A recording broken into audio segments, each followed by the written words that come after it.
വിശുദ്ധ കൊച്ചു ത്രേസ്യായുടെ ലിസ്യോവിലുള്ള ലബ്യസോണെ എന്ന വീടിൻ്റെ ഗേറ്റാണിത്. ലിസ്യോ എന്ന ചെറു പട്ടണത്തിൻ്റെ തിരക്കുകളിൽ നിന്നും മാറി ഈ ഗേറ്റ് കടന്ന് ചെല്ലുന്നത് മനോഹരമായ ഒരു വീടിൻ്റെ മുറ്റത്തേക്കാണ്. കൊച്ചു ത്രേസ്യായുടെ അമ്മ സെലിഗ്വെരിൻ്റെ മരണശേഷം 1877 നവംബർ 16 ലബ്യസോണെ എന്ന വീട്ടിൽ ലൂയി മാർട്ടിൻ തൻ്റെ 5 പെൺമക്കളുമായി താമസം ആരംഭിക്കുന്നത്. 5-ാം വയസ്സ് മുതൽ 15-ാം വയസ്സിൽ കർമ്മല മഠത്തിൽ പ്രവേശിക്കുന്നതുവരെ വിശുദ്ധ കൊച്ചു ത്രേസ്യ ഇവിടെയാണ് താമസിച്ചത്. മാർട്ടിൻ കുടുംബത്തിൻ്റെ ചരിത്രമെന്നോണം കുടുംബാംഗങ്ങൾ എല്ലാവരുടെയും ചിത്രങ്ങളും അവരുടെ ജീവിതത്തിലെ പ്രധാനപ്പെട്ട വർഷങ്ങളുമെല്ലാം സന്ദർശകർക്കായി ആ വീട്ടുമുറ്റത്ത് പ്രദർശിപ്പിച്ചിട്ടുണ്ട്. ലൂയി മാർട്ടിനും സെലിഗ്വെരിനും 9 മക്കളുണ്ടായെങ്കിലും 4 കുഞ്ഞുങ്ങൾ നന്നേ ചെറുപ്പത്തിൽ തന്നെ സ്വർഗത്തിലേക്ക് യാത്രയായി. മരിയ, പൗളിൻ, ലയോണി, സെലിൻ എന്നിവരായിരുന്നു വിശുദ്ധ കൊച്ചു ത്രേസ്യായുടെ 4 ചേച്ചിമാർ. പിൽക്കാലത്ത് പൗളിനും മരിയയും കർമ്മല മഠത്തിലും ലയോണി വിസിറ്റേഷൻ മഠത്തിലും ചേരുകയുണ്ടായി. തൻ്റെ 15-ാം വയസ്സിലാണ് വിശുദ്ധ കൊച്ചു ത്രേസ്യ കർമ്മല മഠത്തിൽ പ്രവേശിക്കുന്നത്. അപ്പച്ചൻ ലൂയി മാർട്ടിൻ്റെ മരണശേഷമാണ് സെലിൻ കർമ്മല മഠത്തിൽ ചേർന്നത്. 1888 ഏപ്രിൽ 9 ലിസ്യുവിലെ കർമ്മല മഠത്തിൽ ചേർന്ന കൊച്ചു ത്രേസ്യ 1897 സെപ്റ്റംബർ 30 ദൈവമേ ഞാൻ അങ്ങയെ സ്നേഹിക്കുന്നു എന്ന വാക്കുകൾ ഉച്ചരിച്ച് സ്വർഗത്തിലേക്ക് യാത്രയായി. 1925 മെയ് 17 കൊച്ചു ത്രേസ്യയെ വിശുദ്ധയായി പ്രഖ്യാപിക്കുന്നത്.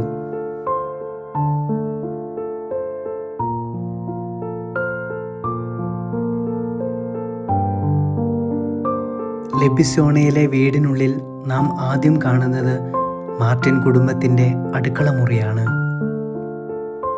ഡിസംബർ 25 പാതിരാ കുർബാന കഴിഞ്ഞു വരുന്ന കൊച്ചു ത്രേസ്യായ്ക്കും ചേച്ചിമാർക്കും അപ്പച്ചൻ സമ്മാനം ഒരുക്കി വെച്ചിരുന്ന ചിമ്മിനി ഈ മുറിയിലാണ്.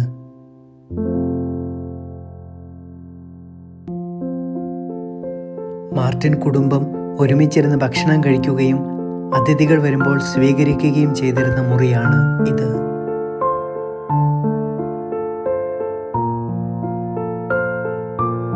പടിക്കെട്ടുകൾ കയറി മുകളിലെത്തുമ്പോൾ മക്കളുടെ കിടപ്പുമുറികളാണുള്ളത്.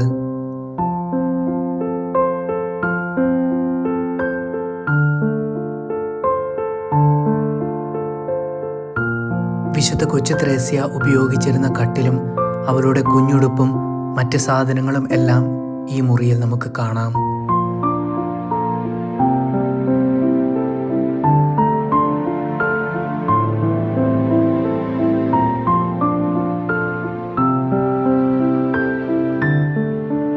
കുഞ്ഞായിരുന്നപ്പോൾ കൊച്ചു ത്രേസ്യയെ നോക്കി പുഞ്ചിരിച്ച് അവൾക്ക് രോഗസൗഖ്യം നൽകിയ വിജയമാതാവിൻ്റെ ഒരു രൂപവും ഈ മുറിയിലുണ്ട്. അതിൻ്റെ ഒറിജിനൽ സൂക്ഷിച്ചിരിക്കുന്നത് കർമ്മല മഠത്തിലാണ്. ഇത് ലൂയി മാർട്ടിൻ്റെ മുറിയാണ്. അദ്ദേഹം യാത്രയ്ക്ക് ഉപയോഗിച്ചിരുന്ന തൊപ്പിയും ബാഗും തുടങ്ങി അദ്ദേഹത്തിൻ്റെ എല്ലാ വസ്തുക്കളും ഈ മുറിയിൽ ഭദ്രമായി സൂക്ഷിച്ചിട്ടുണ്ട്.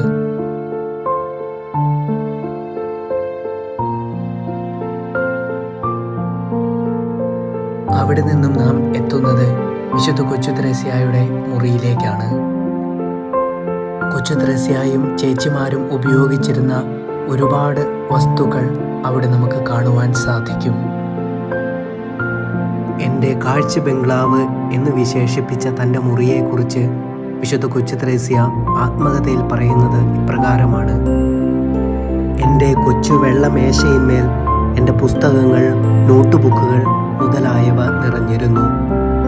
മെഴുകുതിരികളുടെ മധ്യത്തിൽ പരിശുദ്ധ കന്യകയുടെ സ്വരൂപം പ്രതിഷ്ഠിച്ചിരുന്നു. ചുറ്റും പുണ്യവാന്മാരുടെയും പുണ്യവതികളുടെയും ചെറിയ സ്വരൂപങ്ങളുടെ ഒരു നല്ല സംഖ്യയുമുണ്ടായിരുന്നു. പിന്നെ ചിപ്പിവേലയുള്ള കൂടുകൾ, കാർബോർഡ് പെട്ടികൾ മുതലായവ. സെലിൻ ചേച്ചി കൊച്ചു ത്രേസ്യായിക്ക് ഉണ്ടാക്കിക്കൊടുത്ത ജലസംഭരണിയിൽ കിടക്കുന്ന ഒരു തോണിയും, പൗളിൻ കർമ്മലീത്ത മഠത്തിൽ നിന്ന് അയച്ചു കൊടുത്ത കർമ്മലീത്ത വസ്ത്രം ധരിപ്പിച്ച ഒരു പാവയും, മഞ്ഞുകട്ട എന്ന് പേരിട്ട് വിളിച്ച കൊച്ചു ത്രേസ്യായുടെ ആദ്യ കുർബാന കുപ്പായവും ഈ ശേഖരത്തിൽ നമുക്ക് കാണാം.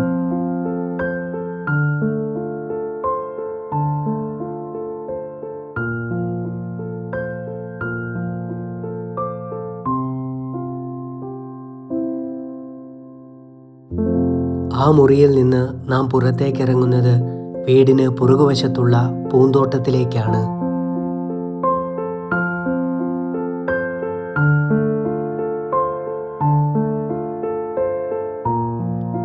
കൊച്ചു ത്രേസ്യ അവളുടെ ആത്മകഥയിൽ പറയുന്ന പൂന്തോട്ടത്തിലെ മതിലിനോട് ചേർന്നുള്ള പണിപ്പുര ഇതാണ്.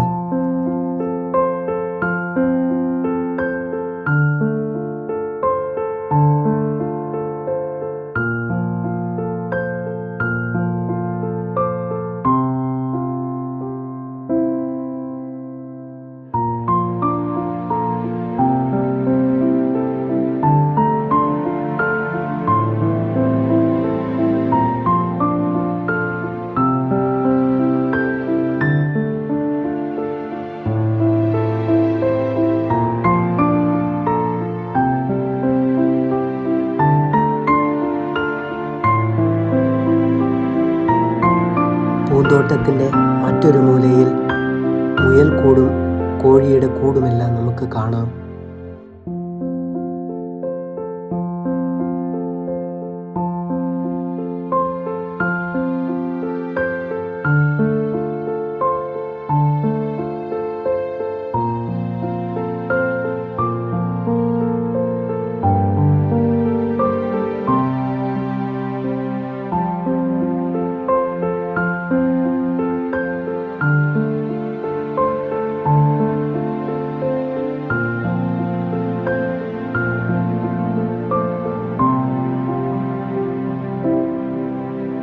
കർമ്മലമഠത്തിൽ ചേരുവാനുള്ള തൻ്റെ ആഗ്രഹം അപ്പച്ചനെ അറിയിക്കുന്നതിൻ്റെ ഓർമ്മയിൽ വിശുദ്ധ കൊച്ചു ത്രേസ്യായുടെയും ലൂയി മാർട്ടിൻ്റെയും ഒരു പ്രതിമ ആ പൂന്തോട്ടത്തിൽ സ്ഥാപിച്ചിട്ടുണ്ട്. കർമ്മലമഠത്തിൽ ചേരുവാനുള്ള അനുവാദം ചോദിക്കുന്ന രംഗം വിശുദ്ധ കൊച്ചു ത്രേസ്യ ആത്മകഥയിൽ വിവരിക്കുന്നത് ഇപ്രകാരമാണ്. കർമ്മലസഭയിൽ ചേരുവാനുള്ള എൻ്റെ ആഗ്രഹം കണ്ണീരടക്കിക്കൊണ്ട് ഞാൻ അപ്പച്ചനെ അറിയിച്ചു. അതിനിടയിൽ അദ്ദേഹത്തിൻ്റെ കണ്ണുനീരും കൂടി എൻ്റെ ഇതിൽ കലർന്നു. എങ്കിലും എൻ്റെ ദൈവവിളിയിൽ നിന്ന് എന്നെ പിന്മാറ്റുവാൻ വേണ്ടി അപ്പച്ചൻ ഒന്നും പറഞ്ഞില്ല. മതിലിനടുത്ത് ചെന്ന് ചെറിയ ലില്ലി പുഷ്പങ്ങൾ പോലെയുള്ള കുഞ്ഞു വെള്ളപ്പൂക്കൾ നിറഞ്ഞ ഒരു ചെടി പിഴുതെടുത്ത് അദ്ദേഹം എനിക്ക് നൽകി. അക്ഷരാർത്ഥത്തിൽ ഞാൻ സന്തോഷം കണ്ടെത്തിയത് എൻ്റെ ഭവനത്തിലായിരുന്നുവെന്ന് വിശുദ്ധ കൊച്ചു ത്രേസ്യ പറയുന്നുണ്ട്. ലെപ്പിസോണെ എന്ന സന്തോഷത്തിൻ്റെ ആ ഭവനം വിശുദ്ധ കൊച്ചു ത്രേസ്യായുടെ ഓർമ്മകളുമായി ലിസ്യുവിൽ ഇന്നും തലയുയർത്തി നിൽക്കുന്നു.